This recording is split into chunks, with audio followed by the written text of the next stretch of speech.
Okay. The question is, what happened to Joe Barboza? Yeah. He died in an industrial accident. Are any of you prospective tort lawyers here?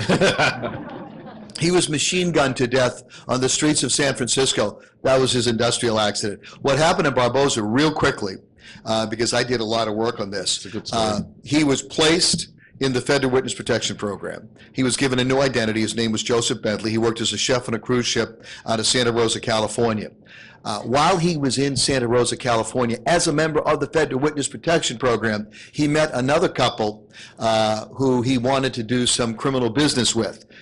The short version is that they didn't need his assistance, but Barboza, being a very honest man in most cases, showed them his old newspaper clips and said, "I'm not Joe Bentley, the chef, I'm Joe Barboza, and if you don't let me into this deal, I'll kill you."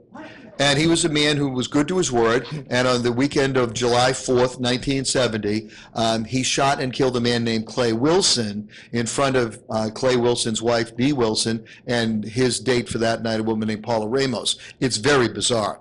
He leaves California and like a homing pigeon comes back to Massachusetts. He is arrested in New Bedford, which is his hometown, felon in the possession of a gun, do not collect $200. He goes right to jail. He's incarcerated at Walpole. He spills his guts to a cellmate named Bill Garraway, tells Garraway exactly what happened.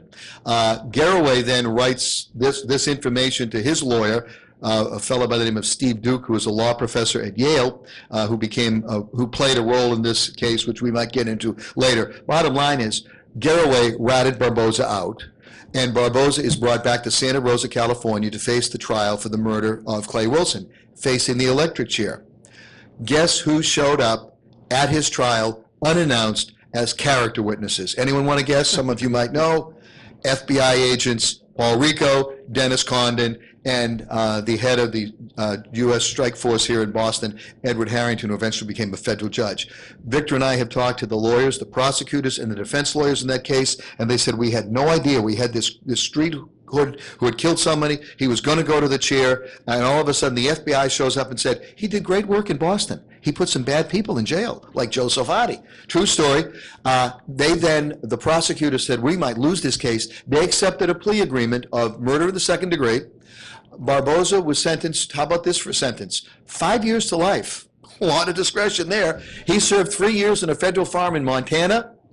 He was paroled, again with the help of the FBI, in 1975. He was released to the streets of San Francisco, and the FBI tipped off the mafia back in Boston where Barboza was living. So a guy from the mafia in Boston went and administered the industrial accident to Barboza in the streets of San Francisco. In February of 1976, the FBI thought at that point, this case is really closed. That's what happened to Joe Barboza.